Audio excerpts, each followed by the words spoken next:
You're listening to 101 with Tommie Zam. In episode 71, I sit down with Creative Brain, talk about music and life. Let's do this. Hey, what's up, Creative Brain? How you doing, dude? I'm cool. What's the deal?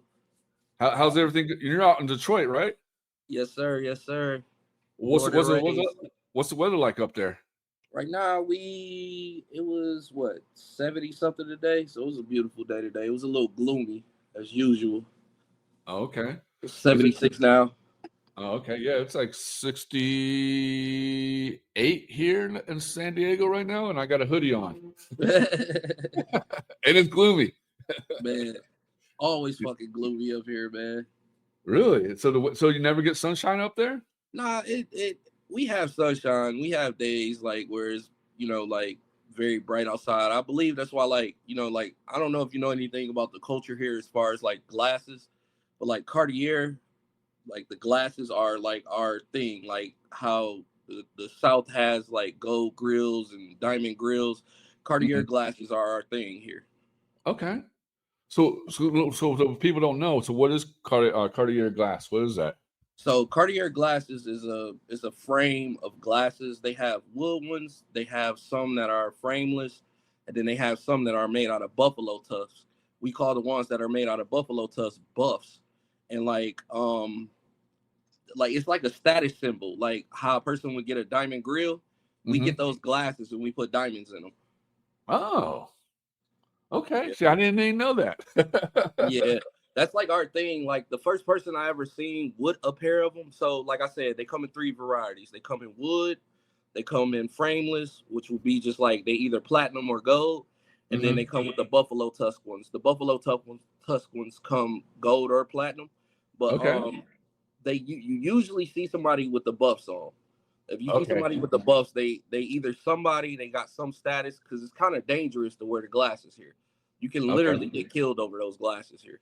Are you serious? Yes, bro. Dang, that's crazy. So tell me the must one is like the ones that who are famous, well known, and then what's the middle ones? So the middle ones would be the wires. The wires, we call them wires, the frameless glasses. It's just the framing, and then they're either platinum or gold. They don't have a in between. So what happens is, like back in the day, I want to say like the early 2000s, like coming out of like, well, even in the 90s up until the 2000s, people would snatch the glasses from you, and then they would take them to a pawn shop. The glasses retail at like 2,500. Or they could be 1,500, just depending on the frame and the type of frame they are. And then they would take them to the pawn shops and get more money for them. Dang, that's a good hustler. Yeah. So now, like with the buffs, I mean, people haven't been doing it in a long time where they're snatching glasses. It's rare that you hear about it, but the buffalo ones, they retail at 25. Like I said, you put diamonds in it, that usually takes them to 7,000 to 10,000. Depending on how you put the diamonds on the frame. And then somebody snatch your glasses, take them to a pawn shop. They just came up $10,000 and didn't even have to do nothing.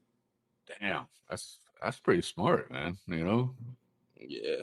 And if you got the buffalo ones, that means that you're more the bougie one. You're more up there. You're more higher up.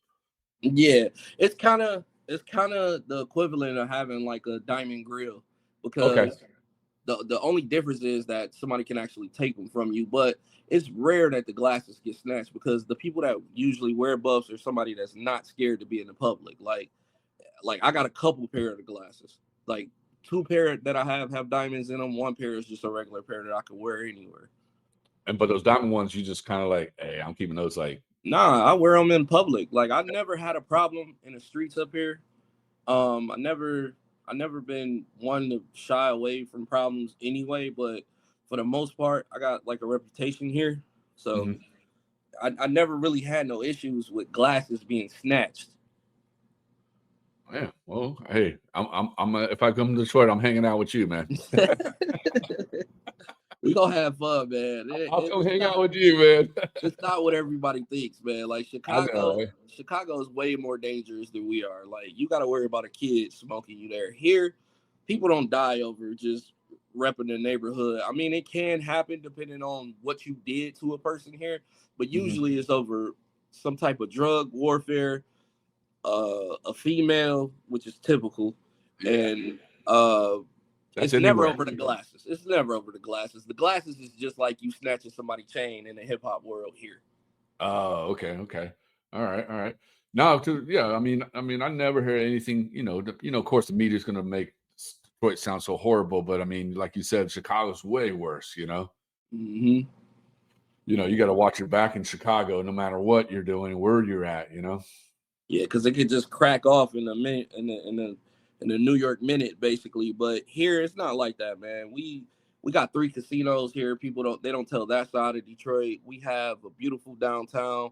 They've redone the downtown. They've urbanized the downtown. We even have a call statue in the middle of downtown now. Really? Yep. That's awesome.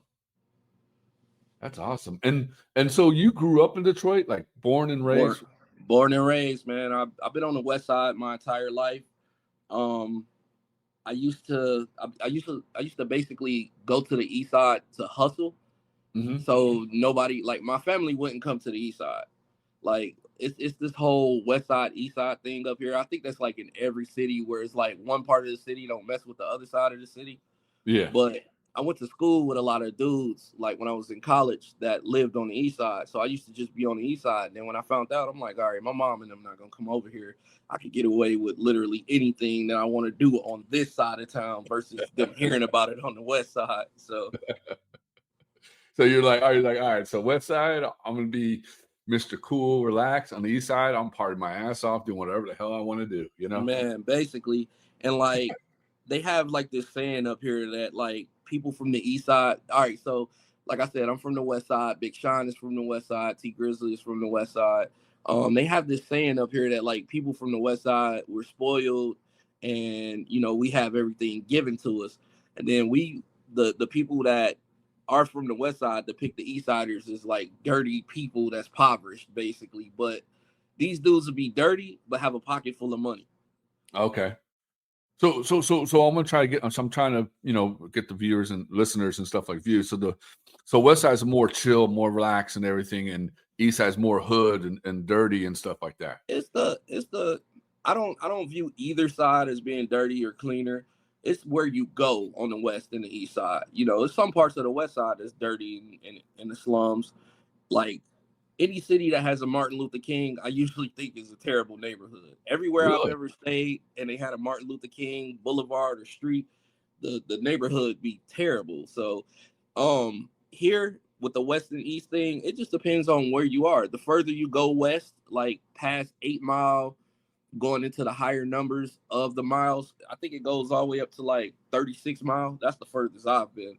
But the further you go that way, it starts becoming suburban versus urban. Mm-hmm. Damn, okay. So I'm reason I ask all these questions because I'm visualizing it in my head, like kind of like seeing what Detroit's like, and growing up there. I mean, was it like easy, different with your music and stuff, or what? With my music, it was kind of different because I took more to New York hip hop than anything because of my family members. My cousin, how I even started rapping, my cousin used to leave Detroit and go get these mixtapes from New York and then bring them back to the city.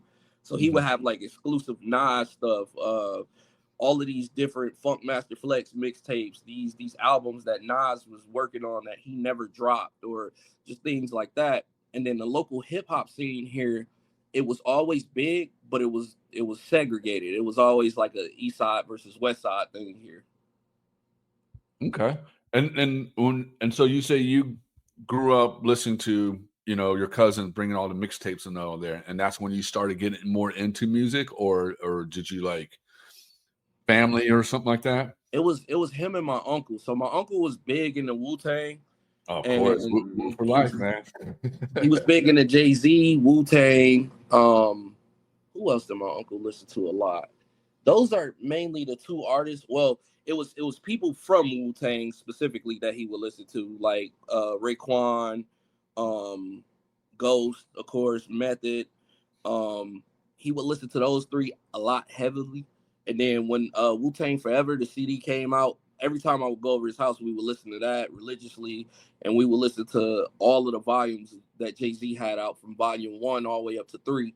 And that was just like the staple of it. So when I would go to my cousin's house, I would get diverse versions of hip hop, leaders of the new school, anybody that you could think of that was underground, that was coming up at the time. My cousin either had their tapes. Cannabis is one of my favorite rappers. Oh, dude, he's so good, right? I mean, he had a variety, like a big library of music, like everything from Southern hip hop all the way up to New York hip hop, just different transitions of hip hop. And then that's what made me really indulge in it.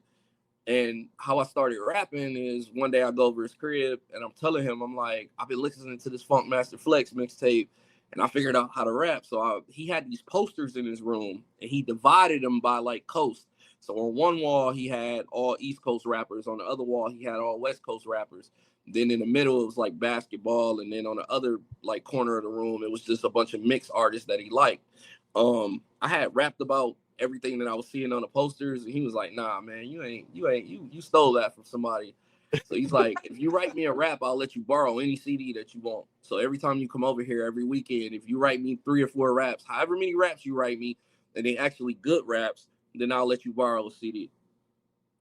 damn, that's pretty rad. And did he go? Did he use those? Did he use those sheets as to go and like, all right, here's my music, man. This I wrote this or anything? Or Nah, he didn't. He never stole it or anything. He was actually rapping before me, but I think he was just doing it to see my dedication of it. Like that was like his way of transitioning me into hip hop. Dude, that's pretty rad. I mean, so he flowed too. So he rapped a lot, and so you just kind of picked it up from him, and then you're like, hey, you know what? Boom, boom, boom, boom, boom, and then he was like, I guess make sure you're for real, you know? Yeah, I think he more was trying to just see, was I really being real with the music? Like, did I really want it, or did I really want to rap, or was it I was just writing the raps to borrow the CDs? And it became a thing where it was more of a, because I used to draw as well. Like I'm like off like 4 elements of hip hop, except I don't dance. That's the only part that I never got into, like the graffiti tagging, the turntablism, the MCing. I'm all 3 of those, but when it comes to the dancing part of it, I never got into that part of the hip hop era. You never was a b-boy? Nah, man. And and what's crazy is my uncle was the one I was telling you about with the like that listened to Wu-Tang and everything. He used to show us like him breaking and just like still like I still got it and stuff like that. To this day, my uncle still can dance and everything. But I love the break dancing because of the element of it, and I love how it transitioned over into other cultures, and we got to see, like the Jabberwockies come from it, and the Chris Browns, and everybody that's hip hop influenced as far as dancing and the culture of the dancing. Here, they listed like house music started in New Jersey, and then it traveled to Chicago, and then it traveled to Detroit. But we have our own version of house music called ghetto tech. Really? Yeah, it's way different from everybody else's house music. Like Jersey, their house music is more theme based, and they take other songs and they blend them together and come up with routines. Chicago, their house music is fast paced, and they call it juking, the style of dance that they do to it. Is that the one that goes doom doom doom doom, or is it like? Yeah, that's it. It's techno. So you have techno and trance music. Okay. So the trance music is just basically when you hear the woo woo woo woo woo, and it's just one steady pace, like some Jersey Shore type music. And then the one that you mentioned was the house music, where it'll say something like one of the ghetto tech songs here that's really big is it's like, let's have sex on the beach, playing in the sand, just you and me, hand in hand, come on, and then the beat go boo. Okay. Hey, I might have you do that again. No, I'm joking. No, okay, cool. Okay, so that's cool. So I mean, like, so for music, Detroit's always known for this music, for jazz, for blues, for everything. You know that, because because it's either Detroit or New Orleans. you know, for jazz and blues and stuff like that, you know. Uh-huh. And to me, I figured this, you know, hip hop, you know, came from, you know, it has its own style in Detroit, right? Because I mean, Yes. you So guys got Jay Dilla that came out of there, Big Sean, Royce Duff 5'9". I mean, Eminem, of course. You know, you got a lot of the Grizzly, you got a lot of big names that came out of there that stepped out of Detroit and made Detroit what it is known now, you know, for hip hop, for music, you know. hmm so basically, Motown is here. That's where Motown came from. Motown is just short for Motor City. Mm-hmm. Berry Gordy started, the Motown sound, and it propelled music forward. So a lot of the hip hop samples, a lot of the bigger artists, a lot of the people that come from here, you cannot grow up in Detroit and not know a Motown song, a Temptation song, a Diana Ross song, a Marvin Yep. Gaye song. I don't care what range of like R&B that you want to delegate it to, but when it comes to the hip hop sound here, hip hop kind of elevated itself. So the first group that was from here was Detroit Most Wanted, and they were like a hardcore Run DMC. It was Okay. 3 of them. Moski is the most known out of them, but the first person to ever come from here to get a deal was a female named Boss. Rest in peace to Boss too. She was the first artist from Detroit to sign to Def Jam. Really? See, I didn't know that. Yeah, Boss was the first artist, and it's so crazy. I was watching an interview with Lloyd Banks, and Lloyd Banks was saying how Boss was one of his favorite rappers, and I'm like, is he talking about the female Boss? And he's like, yeah, I just found out that she was from Detroit, and that's something that's hidden, and that's something that I want to, like propel forward with this culture to say, like, it's a lot of artists that came from here that were the first to do something on the actual hip hop scene, like the Box. I don't know how old you are, or if you even remember the Box, like where you had to dial the number and call in for the video. Oh, I remember that. Okay. Damn, you're making me sound old over here. Nah, man, that it made me sound old then. So Hey, I'll just put it this way. I remember when MTV first came out and they dropped they started doing their music videos. I'll put it that way. Okay. So the Box, that was big here. And then what happened with the Box is they started making little spin-offs of the Box here. So a lot of the local programming, we had it was a guy named RJ Watson, and he had a station here that just played local Detroit music only. So any local artist that had a video, it was like the Box. You could call in, vote for it, they put it on the Box.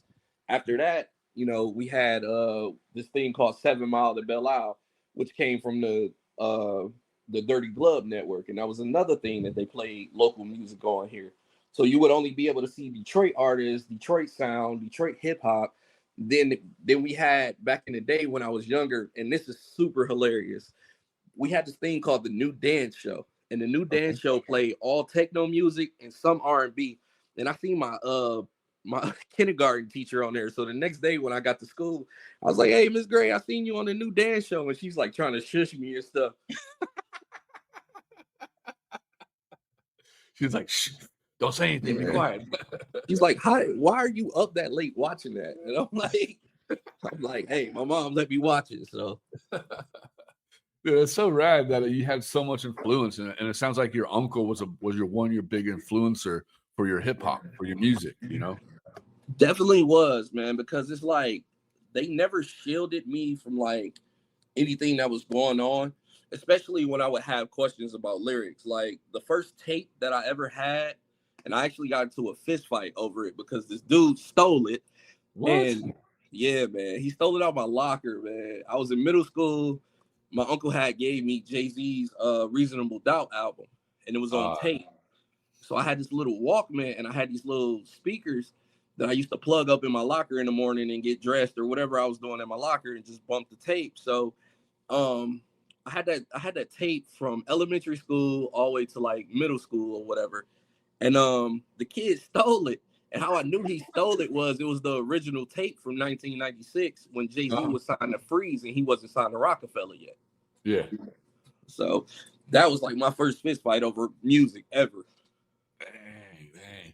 And so you started writing music when, what you say, about 6 years old?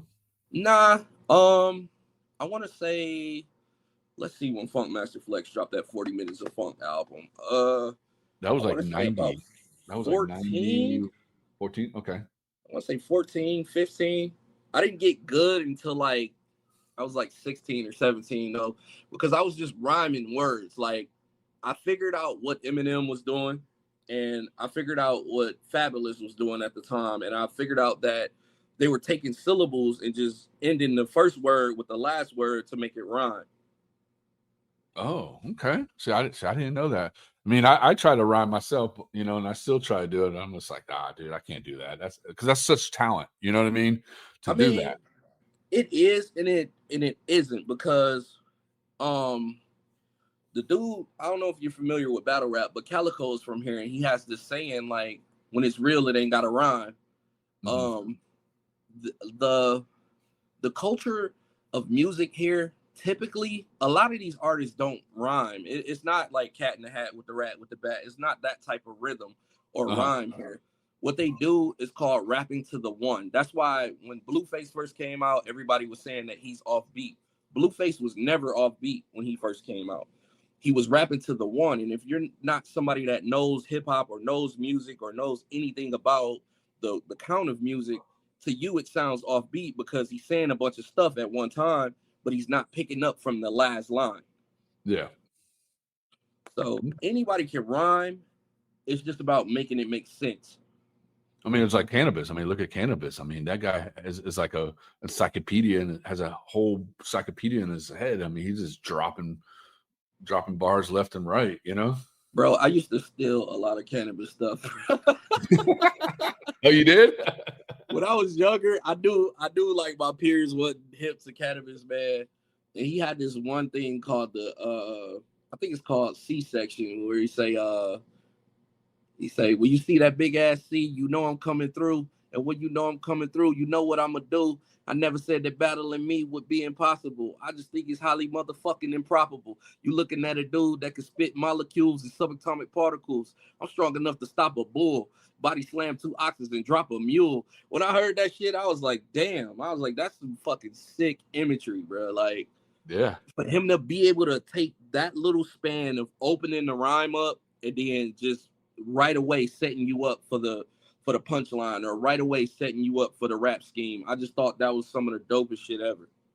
So you say so Cannabis was one of your inspirations. Yeah, as far as being lyrical. And then Pat has a homie named Rasul. And Rasul was in a group with him at one point or another, and I got to mix one of the songs and it had Cannabis on there, and I was like, that was one of my goals, to either meet him or mix something for an album or just do something for an album for Cannabis.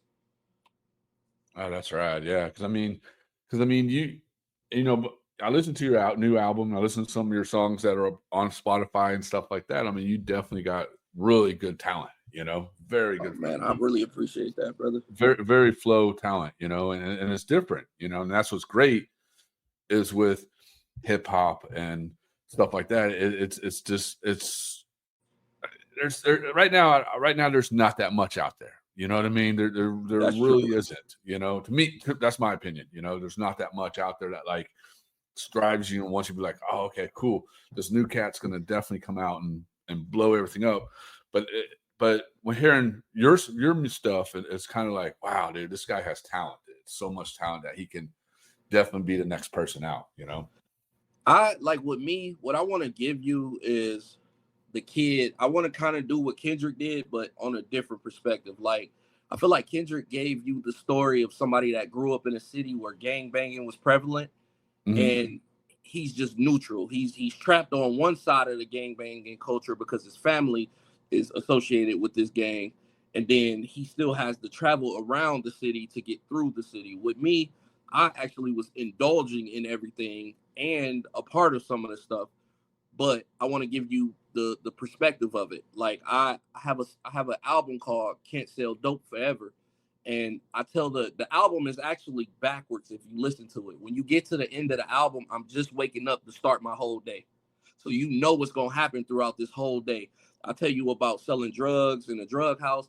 People always think that a drug dealer is a bad person or he's a victim of circumstance, where I look at it as a business person, because you have to know POS, which is, point of sale to sell Yeah. drugs. You have to know product. You have to know marketing for a product. But the only difference in the drug game versus in reality or in real life is consequences to what you do, equaling in death or jail. Yeah. So with that album, what I did was I gave you a day in the life of somebody that sold drugs in the inner city on another side of the city that they're not even from. And then I told you about getting raided. I told you about, like giving credit out to drug addicts. As the as the storytelling progresses, you get to see both sides of the addiction. They're addicted to the substance and I'm addicted to the money. Mm-hmm.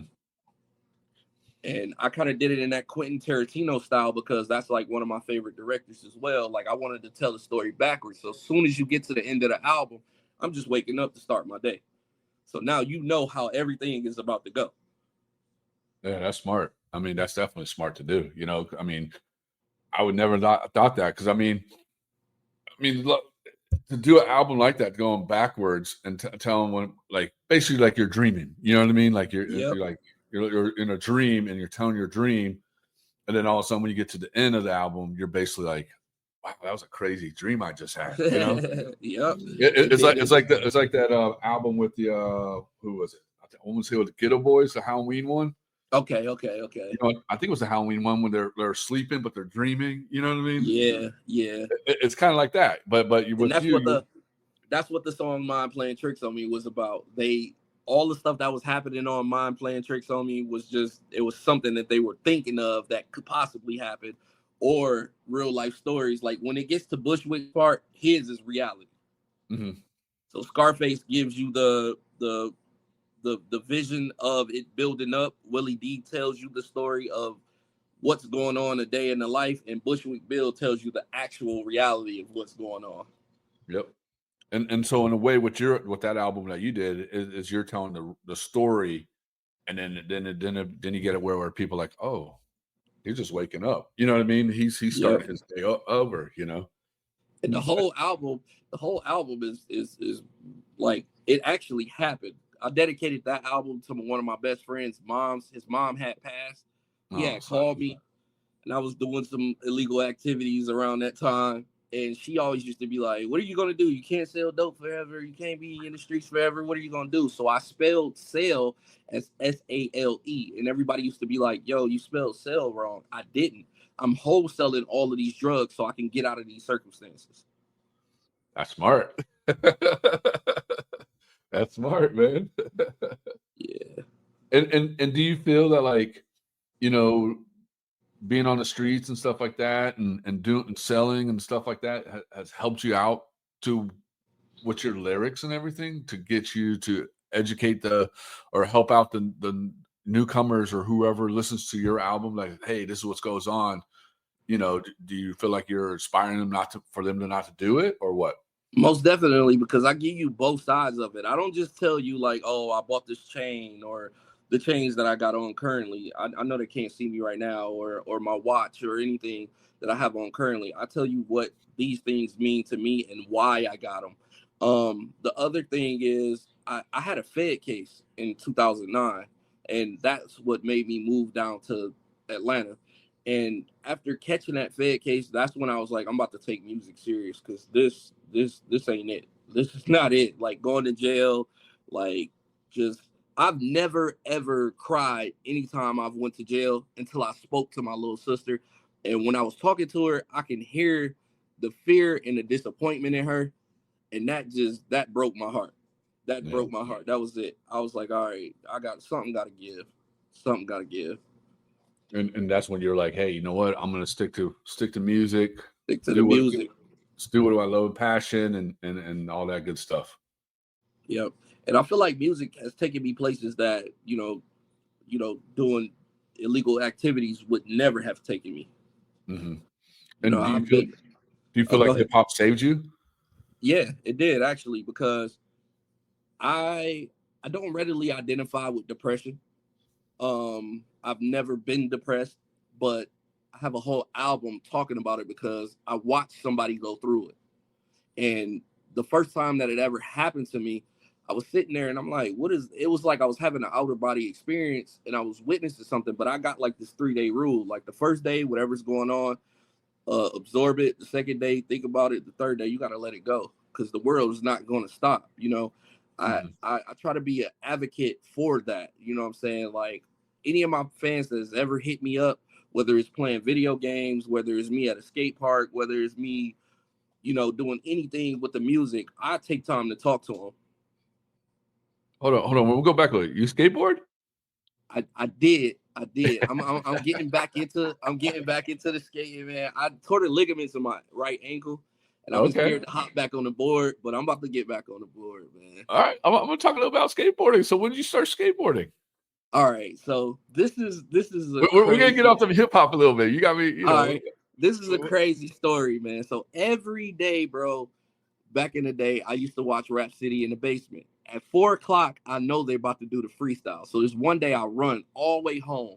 So this commercial comes on with Stevie Williams.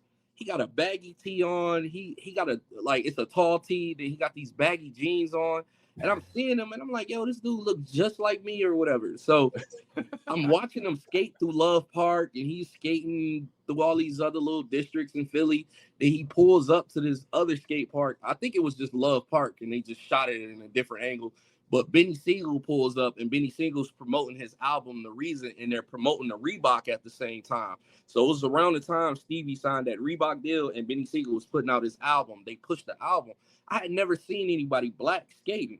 Like coming from Detroit, it snows up here a lot, and the elements for skating aren't that prevalent. So like the streets, we got like a lot of potholes. The sidewalk is base concrete, and I don't know if you know anything about base concrete. When it dries up, it has pores in it, so it's not good for skating. You would have to literally skate on the asphalt of the street or find a park somewhere to go skate. So when I seen it, I used to tape Rap City in the basement. The next day I get back to school, I'm telling all my homeboys, I'm like, yo, you know, it's black people that be skating. And they like, what? They're like, no, you fucking lying. And they like, we don't believe you and shit. So I'm like, all right, cool. Tomorrow when I come to school, I'm gonna bring one of the VHS tapes that I have because we used to get to watch movies on Friday. I bring the tape and I show them Stevie, and everybody is just stuck on the TV for like 30 minutes. Like, rewind it back, because he's grinding rails, he's like pop shoving, he's doing ollies, he's doing everything that we known Tony Hawk to do. So it just fucked everybody up that, you know, it was a black kid skating and he looked like us. Then I found Antoine Dixon. Oh yeah, Antoine. I know. Funny. I know all those cats, and you know, and I'm gonna say there's in skateboarding, there's so many different race that skateboard. You know, Yep. and you know, there's a ton of like, you know, I'll send you some info, but yeah, there's a ton of like famous black skaters and stuff like that from the 70s, 80s, 90s, like, you know, Stevie Williams and Sean Sheffy, and there's so many famous like black skateboarders out there. Yeah, that was sick to me. So then fast forward 15 years later, I moved down to Atlanta when I graduated high school. And while I'm down there, I meet this kid named Ziggy, and Ziggy was doing clothing at the time, and he was a skater. I met him on the train, and he was going through his iPad, and he was just like looking at clothes, and he was like, "Yo, I skateboard, and if you really interested in skateboarding, pull up to this park tomorrow." I'm like, "All right, bet." So then I pull up to the park. He's like, "Yo, we're gonna go kick it at this tattoo shop," and Pat was at the tattoo shop. So that's how I met Pat. So then he's like, I'm talking to Pat, and Pat telling me he's from Detroit and he skate. And I'm like, dude, I've never heard of any Detroiter skateboarding professionally. So that really sparked something in me. So now, fast forward a couple years later again, I meet Stevie, and Stevie tells me that Pat was his introduction to skating, and that blew my fucking mind. And you know, Stevie used to have a skate shop in Atlanta too. Yeah, I wasn't part of that skate shop. I was part of the no. Actually, I was in Atlanta, the skate shop in Atlanta. Yeah. I wasn't a part of the first skate shop they had that was under Saks Fifth. I was a Yeah. part of the second shop, Status Life. Yeah, he used to have their own one, and DGK used to have their own little like The skate park. park. Yep, park Yeah. there and all that I stuff. never got a chance. I never got a chance to skate in there. But when we had the second shop, that's where I was actually skating at over in that area. Learning any good tricks? What was your Uh, to-go trick? just pop shove. I never really. I'm more of a street skater. Okay. I never got to the point that I could do some of the stuff like even Pat. Pat still amazes me at his age, bro. I've seen him take a mini board, pop shove it. I've seen him do amazing things, you know. And going back, looking in hindsight, I wish I would have took it more serious because the first time I went to Tampa AM, they asked me to drop in the bowl, and I was like, all right, cool, I'll do it. And then they paid me to do it, and I'm like, dude, I can make $1,500 for just hosting some shit and dropping in a bowl. Oh my god, I'm going up from here. It's the sky's the limit from here, man. I'm about to be rich forever, man. So I'm actually from the South. I'm originally from Florida. You know, I'm from the Panhandle and stuff. So I mean, I get what you're talking about the roads, and I know the roads are never the greatest and stuff like that for skateboarding and everything. But I mean, you know, going from Detroit to Atlanta, so that must have been a big culture shock for you, right? Nah, so every year my family would vacate to Atlanta for vacation. Okay. And that's how I made a lot of the industry connects that I had. So my cousins would move from project to project. So they lived everywhere from Jonesboro South. The only place they never lived was on the west side of Atlanta. So during those times when we would migrate down there for the summer, I would just link up with people that was doing music because my cousins, they were kind of boring to me. They weren't into the same things that I was into. And then, like I said, cultural wise, anything that you do in Detroit that's out of the norm, people isolate you and they always be like, "Oh, that's some white boy shit," or they say, "Oh, that's some." It's just not normal to them, so it's automatically some white boy shit. And I never felt like that about skating. So when I actually graduated and moved to Atlanta with my uncle, I was meeting people on the skate scene, and like you said, they were all of different races and different things like that. Even Antoine Dixon, like I wound up meeting him, and I was like, "Yo, you know, you're the first black person I seen with tattoos covered." Like in Detroit, like you would only see somebody that's been to prison, or somebody that was from a suburban area, like have sleeves of tattoos. You might catch a person with one or two tattoos, but to be absolutely covered in them was out of the norm. You must have been like, damn, you must be from California, man. Man, I was just like, dude, this is fucking sick, bro. Like, I like the shit. I'm into art too, so that goes hand in hand with the music with me, the clothing, the art, the culture.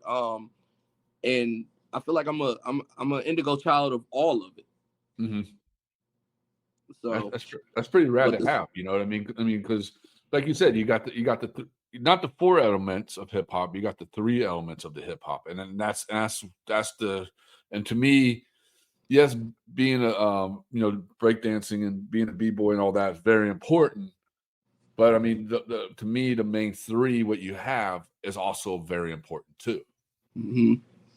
You know, and I think that's kind of where it helped you get where you're at. I mean, because if you think about it, all your connections, you know, from all your life that, starting from your uncle to the mixtapes to flowing with the posters on the wall and, and the streets of Detroit and all that, it influenced you and made you who you are, Mm-hmm.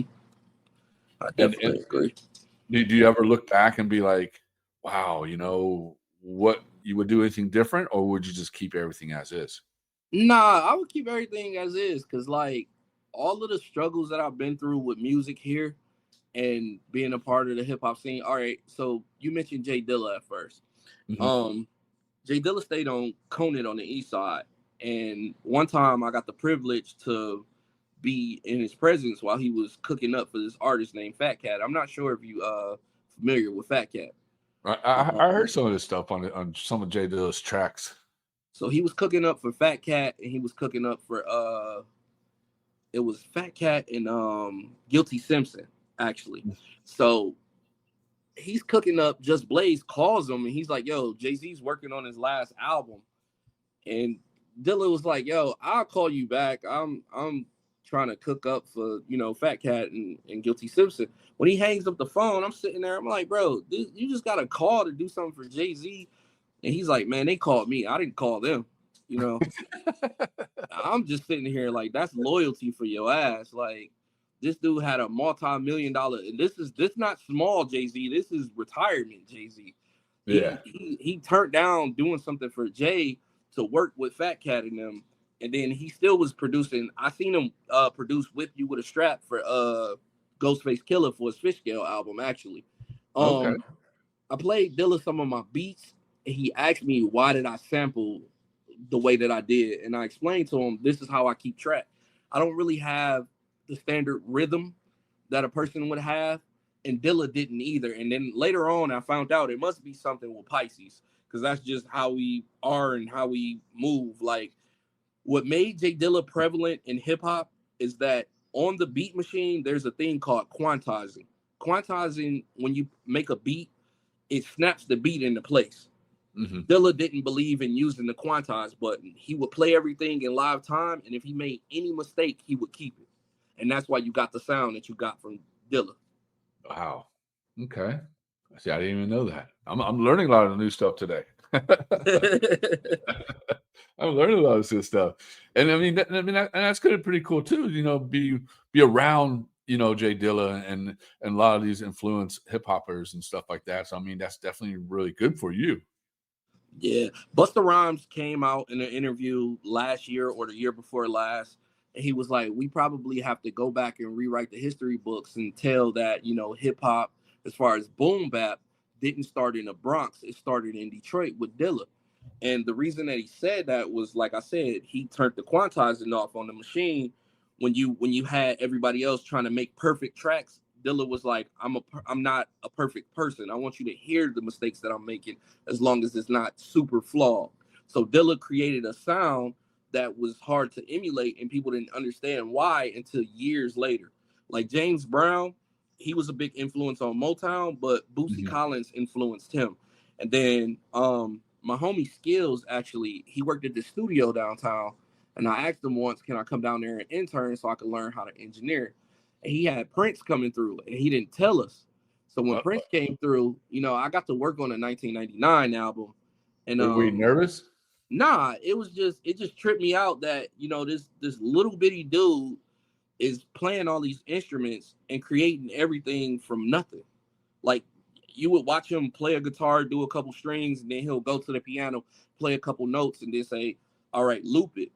It tripped me out, his voice, because he could sing super high and falsetto, and he could sing super low and baritone, but he was actually engineering everything in real life time. Dude, that's awesome. And Prince is amazing, Man, one of the best, man. And so do you think by being like being an engineer and working in these studios and stuff, that kind of like got you more understanding how to do your music and stuff like that? With me, it progressed over time. Like, when it came to my writing at an early age, I was just rhyming. Like, I was just rhyming to make it sound dope. Now, if you ask me to break down lyrics, I can actually break down lyrics with the metaphors, the double entendres, just me saying something, and having a message in the music. Like, I know how to capture a crowd within, that little 60 seconds that I got to punchline, like, or that little 30 seconds that I got to do the opening line of something. Like, on one of the songs on the album, the opening line is, I seen a crackhead smoke his faith. You know what I'm saying? Like, just little things like that, to be clever for one, and then to be controversial at the same time, but not go out of my level of competence, if that makes sense. No, 100%. 100%.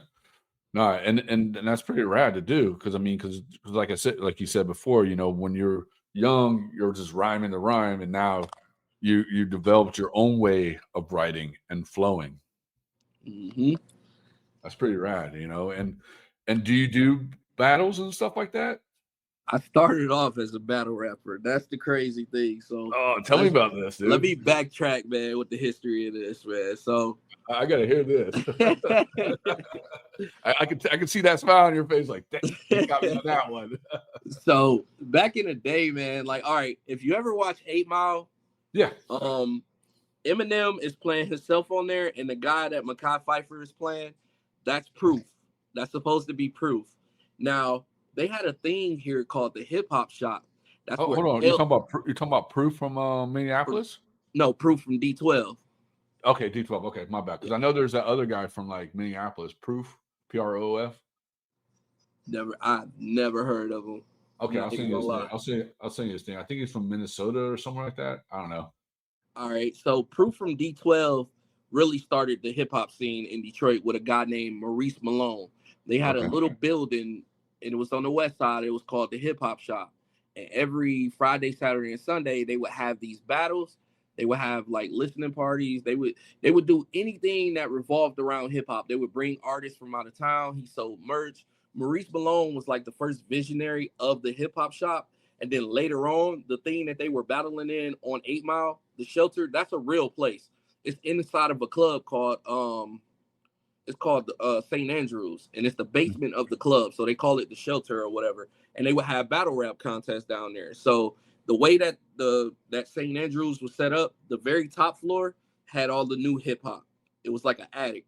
Then the middle floor had all of the new sounding hip hop. Like it would be anything from, techno to trap music to whatever is hot at the time. And then the basement was for underground hip hop only. You either were there to battle, you were there to hear some music that you never heard before. An artist is presenting some kind of, just some new album, but he's not as big yet in globally or locally. So what they did with 8 Mile is kind of told that story. Now, Proof here, he's like a god basically when it comes down to rap, because he, like I said, they had the hip hop shop. You had to come here back in the day to battle people at the hip hop shop. So you have people from all over the world that used to come here to the hip hop shop to battle. Jay Dilla, the whole Slum Village came from there. Old and new Slum Village. I don't know if you guys are familiar with newer Slum Village with Elzai and T3 and all of those people. I'm more into the more old ones. Okay, so the original one was Batien, Dilla, and Batien, T3, Dilla, and I can't think of the other guy's name. Sorry for leaving him out, but no worries. They were the original Slum Village, and then they introduced Elzai years later. But Elzai was part of the hip hop shop too. A lot of the battle rappers that you see from here, or if you're familiar with them, like Marv One and Quest McCody, a lot of them you came out the hip hop shop too, or used to just be at the hip hop shop. My influence came from watching a lot of battle raps. Like I used to collect the DVDs, so I would after school I would go up to the barbershop and I would play my music in front of the barbershop. The barbershop is gonna be like the rawest place to play music. So people in the barbershop would be like, "Hey man, cut that shit off. It's trash," or "I don't like that song," or "I don't like what you said here." And I used the barbershop as a marketing tool to play the music. My homeboy Dirty Red, he was like in his 20s at the time that I was in high school. Rest in peace to Red. He used to go get people from all over the neighborhood and be like, "Yo, you got a battle career or we not fucking with your music." So that's how I started off battle rapping. My homeboy Dirty Red would bet tens of thousands of dollars on me and give me like $2,000 for battling somebody at the barbershop. We went a couple years undefeated, man. I never lost a battle until like later on I'm glad it wasn't documented or on film. I'd have been pissed. So how was it? Tell me the experience of losing your first one. I just was in shock. Like I was just like, I'm like, damn, this dude just keep going. Like this motherfucker got infinite rhymes. Like, is he freestyling this or did he write all of this? Like I couldn't tell. And it was by an artist named Chavis Chandler, and that's how I really, really start engineering myself too. Like Chavis is, I'm not gonna say was, he's still one of the dopest artists from Michigan ever to me. Like he's our Kanye, and he's younger than me. Dang. Like Yeah. he showed me a lot when it came down to marketing myself on the internet. Travis was when the Nintendo Wii came out, this dude figured out how to upload his music onto the Nintendo Wii and distribute it to people all across the world, basically. How in the hell did he figure that out? Man, it was something with the card that he was doing. Like he would put his music on like the little SD card that you could put inside the Wii, and then Uh-huh. he would upload the music to the Wii and then upload it to like I don't know what was around back then, but like let's just say SoundCloud was out back then. He would upload the music there or to a site or to somewhere that everybody can go and click on it. And he was getting motherfuckers from everywhere. And then the way he dressed too. Like he was into bathing ape when nobody up here was rocking it. He was not a hype beast because he actually wore everything, or he does wear everything, but he just knew that the clothes would grab your attention, and then when you actually listen to him, you gonna get something from it. That's pretty rad. So he started a whole new style up in Detroit. Yeah, kind of like on the hip hop scene here, he did, because it was like he was the first person, despite his age, his level of thinking was just on a whole nother level. Like he had people in Japan talking about some shit that he wore here. And it threw me off because I didn't even know at the time you can use the Nintendo Wii to translate shit. Damn. Technology, right? I'm gonna have Man, to that go. was sick. I'm gonna have to find a Nintendo Wii somewhere. Well, they probably rigged it up where you can't do anything on it now. Nah, it's probably still open base. It's still open source because it didn't move that fast. It didn't Yeah, move that's that true. fast. It's probably like 64-bit, so I don't think it moved that fast. If it's not 64-bit, it's something a little higher, but it ain't nothing amazing. I'm pretty sure you still can go surf the internet and do everything he was doing on there. Probably. And then you just dropped the album. What would West Side do? Tell us about this. All right, so what will Westside do is this is my newest project since signing the Rock Nation. Of course, I'm with a Lyrical Cartel, and my goal with this album was to do physical copies, bring that physical feel back, have that independence of meeting your, like just doing that hype, like driving that hype and creating a proud to pay campaign where people will buy the album physically, they get an experience from buying the album. And the theme of the album is basically every time I would get a write up, they would compare me to West Side Gun. And at first, I used to be like, dude, I don't rap nothing like this motherfucker. I don't sound like him. What the hell are they comparing it to? But they were comparing my business sense and the fashion things that I say in rap. Like he had a line where he was like, I'm aware of fear of God's to the Last Supper. And I said some shit like that too. And they was like, okay, it's the fashionista side of us, of what we rap about, along with the street talk, along with the drug dealing, along with the just punchlining. That's pretty. Yeah, that's pretty dope. Yeah. And then just like West, like I want to bring something forward in this culture as far as just, more than music.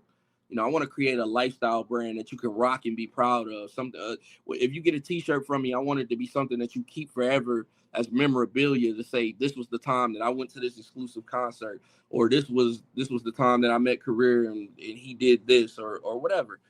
Creating a moment versus just creating a product that you purchased and then that's it. Yeah. I mean, and that's pretty smart marketing too. You know what I mean? Because it's different. Because you got to think about it. I mean, if you download it to like all these platforms, you're not making any money off of it, right? Yep. And so you're doing what other people, you're not other people doing, but you're doing something that like that's going to make you money off of it. You know what I mean? To make you Yep. do the next album or whatever. So I mean, doing the NFC keychain stuff, that's pretty dope too. Yeah, and that was our whole purpose of doing the NFC, and it blows people's mind every time I show them it. The second thing was I hit up Conductor on, I don't know if it was Instagram or Twitter. I hit him up and was like, yo, I want to get some beats from you, and this is what I'm working with. And he's like, yo, I got 1,000 beat tapes out. And I think he just blew me off. I don't think he really, took it serious. So I went through the beat tapes. I found those beats, and I'm like, these the beats that I'm gonna rap to. And he was just like, just make sure I get credit for it. Let me know when you finish the project. Send it to me and send it to West. So I ran into West at Complex Con like a year or two ago, and the way that we ran into each other, it was crazy. I was with my cousin. It was his first Complex Con, and it was so crazy because I've been going to Complex Con for the last 4 years. And my cousin goes this one time and he's all over their page. I was like, that was dope as fuck. Because I was promoting him as an artist too at the time. As we were walking out this venue, he wanted to go smoke. And he was like, I'm surprised we ain't seen your man Westside Gun here. And I'm like, yeah, that'd be dope if we do run into him. As we're walking back into the venue, we run into West. Oh no. That's right. And I had told him, I was like, man, I got some shit I'm about to drop. And I want you to hear it or whatever. He's like, man, I fuck with Detroit. And then he whispered in my ear his email. I sent him the email and did a follow-up. I'm waiting on him to respond too. I don't think he got a chance to actually sit down and listen to the album because he's working on a wrestling company right now. And they actually signing big-ass wrestlers. I was like, that's fucking dope. That's dope. And one of the songs I liked on the album was Icebox. Tell me a little about that song. So I produced Icebox. The track came, I actually had the chorus for another song, and I was like, nah, this don't fit. So as I'm building the beat up, I kept saying, I got this icebox where my heart used to be. And I'm sitting there and I'm like, nah, I need to make the drums more muddy. I need to make it dark, but I need to make it club worthy at the same time, if that makes sense, and have fun with it. So with Icebox, I wanted to put you in the state of somebody being cold with lyrics, but at the same time being witty in the sense of like, I can out rap a lot of you. Okay. I like that. That's definitely, because I mean, what you did, what the lyrics and the tracks and everything is definitely, I can definitely bump that every day. Man, appreciate it. We got the video. Have you seen the video yet? Not yet. And then where can people watch the video at? All right. You all got to go to lyricalcartel.com. That's where you can reach me at. You can book me for features, courses, beats, shows, anything you need. You can hit me directly right there on Lyrical Cartel. You can purchase the album, the vinyl, the NFC. Anything that you need will be available on Lyrical Cartel. We actually have the video on there now. And if you go on there and you signed up and give us your email, you get the free single, which is Icebox. Okay. So you hear that, guys. Go to Lyric Cartel and get that. Yep. And then do you have an Instagram or anything like that? Yes, sir. Everything's spelled the right way. Career to Brain. Career to Brain is actually an acronym because all real MCs earn respect. And then the brain part came from Pinky and the Brain. I'll explain that in a second. But everything is Career to Brain spelled the right way. And the only thing that I don't have Career to Brain on as my mention or at name is TikTok. It's official Career to Brain on there. Oh, okay. Is it somebody else has that other name? Is that one reason why? I got signed out of the original account and I couldn't get back in it. So man, that's the worst, right? Yeah. Yeah, this account doing way better though. So and you got to start all over again. Yeah, and the Career to Brain, the name or whatever. So like I said, the first part is an acronym because all real MCs earn respect. The second part came from Pinky and the Brain. The Brain's mission on Pinky and the Brain was to take over the world, and he kept failing at it. But he'd just get up the next day and figure something else out, and that's how I feel like my entire rap career been. Like if something failed, we figured out another way to do it. And I think the name is pretty strong too. I mean, Career to Brain. I mean, that's definitely like a name for that's definitely like will stick into people's heads. When they hear, what I got from it is your lyrics. Your career from the brain. Your brain is what speaks out the lyrics and the flow of what you say and everything. And then it's just the career of it. That's what I got from it. But you know what I mean. And I thought it was a pretty tight name. Because I was like, oh, Career to Brain. I like that. Man, I appreciate that, man. And I sat and thought about it, and then I was like, damn, that's a different name. That's something that will always stick in people's minds, Yeah. And I tried to go ahead. I tried to change my name a couple of times, man. It didn't really to what? I was actually gonna use my real name and just shorten it to B Woods, but I was like, when I kept saying it, Nah, yeah, I know, man, and that's what nah. I Clear said. the brain's way better, dude. That's what I tried, bro, and I was like, it did not work out. But I'm like, man, I'm still gonna tell that story because I want to give you another in like the next album that I got coming out. I want to give you like that introspective, like version of me where I'm just showing you like how I'm building up lyrics, how I can, flip stuff, just do different things with the What Will West Side Gun. I mean, What Will West Side Do album. I heavily like when it came down to production, all the songs that you hear that are long, complete songs are all beats that I did or co-produced with somebody.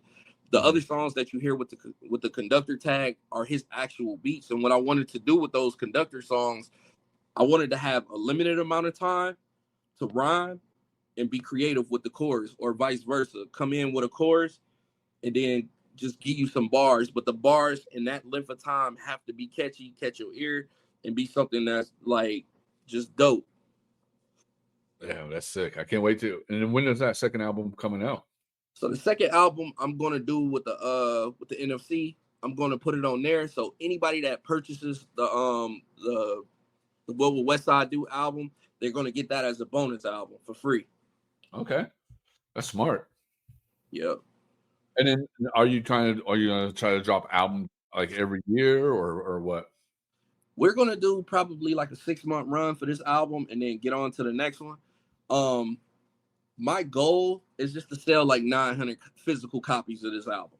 That's my goal, Hey, I believe in you. I believe you will, man. man. Just a quick 900, and we're gonna move on to the next project and do something even doper. Like I was saying, I want everything that you purchase from me to be an exclusivity item, and I want it to be something that's like memorable.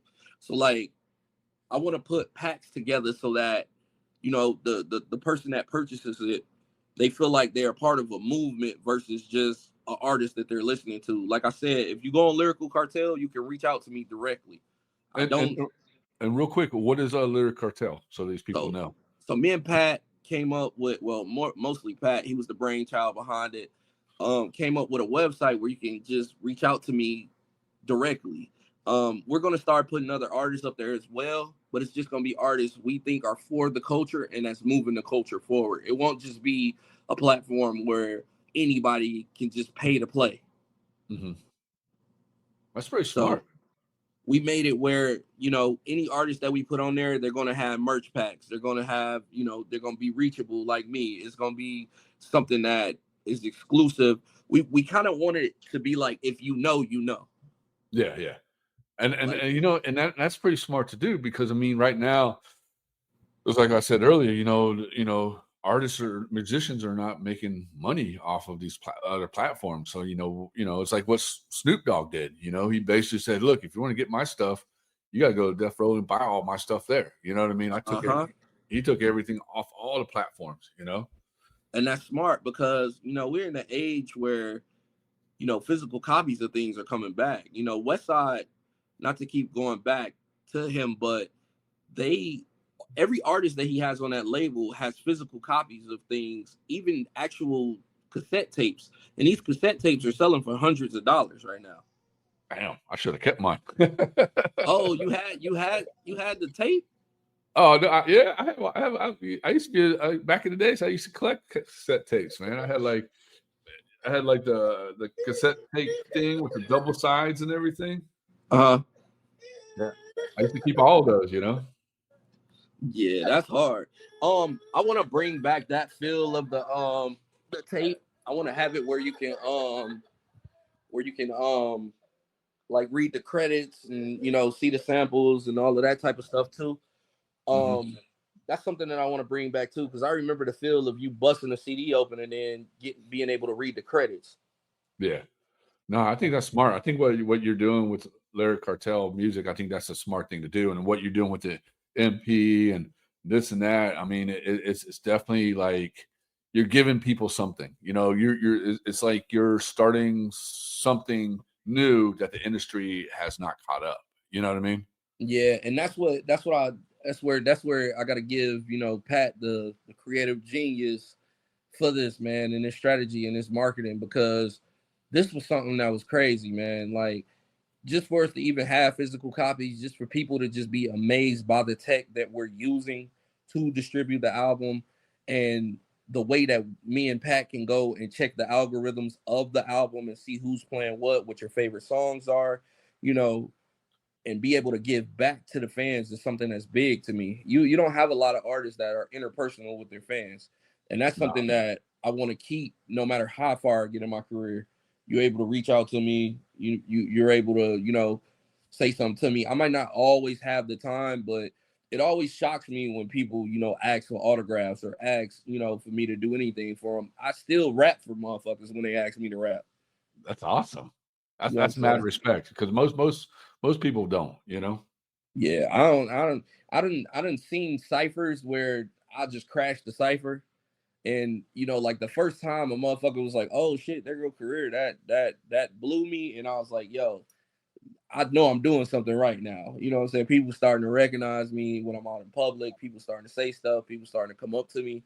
I felt that was dope. You know, so I always take my time with people, and Yeah. I'll never be like standoffish with them. Nah, never do that. You know, to me, you sound like you got a good head on your shoulders, and you know you got a great vision, and you know what, man, it's definitely doing good. And the last question I got to ask you is, what can you say to the upcoming musicians that want to be where you're at or do what you're doing? What do you want to say to them? Man, keep going. Always believe in yourself. Um, Create some kind of exclusivity product that you can share with the people, and keep it as art. Like, think of everything that you create as like an art piece that you're sharing with the world, and take your time and craft it. I mean, don't take a year and two to make an album, but make it in perfection of your likeness. Because if you give it to them and it's you, if they don't like the music, they don't like you. You know what I'm saying? If you be Mhm. yourself, then the sky's the limit. But as far as, like, you know, wanting to quit or any of that stuff, that last album that you might put out might be that one that takes you far. So don't give up on your dream, or if this is just something that you're in, and you love it and do it with a passion, the money's gonna come. The money's gonna come sooner or later. So just stick with what you're doing, keep it moving, take the little bumps and bruises, learn from them, and then get better. That's 100. I mean, definitely true. You know what I mean? It's anything you do in life. You know what I mean? If you want to be a skateboarder, musician, be a doctor, whatever. Don't It's like what you said. Don't give up. Just keep on hustling. Keep on doing what you're doing. You know, it's all going to pay off one day. Yes, sir. Yes, sir.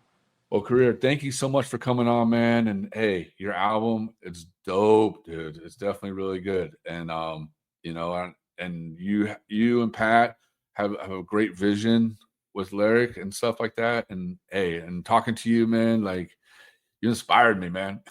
Just want to be honest, man. You inspired me, man. I Hey, might not write man. lyrics and spit it, but I might go sing try to rhyme some stuff, Hey, man, vice versa, man. This was a dope experience, man. I will be checking you out, man, and tuning in.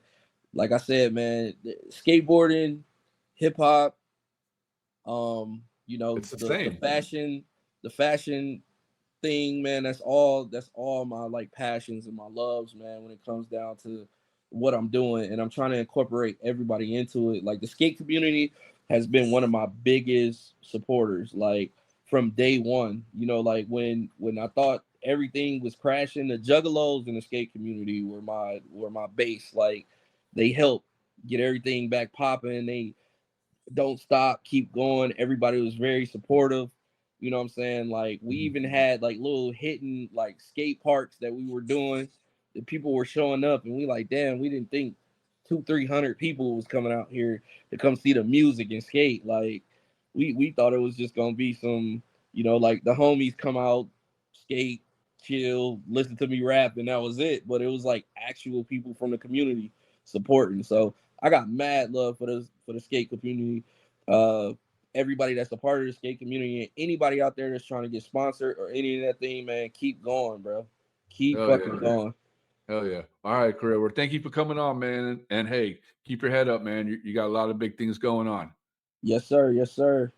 All right, homie. Talk to you soon. Yes, sir. All right, peace. Peace.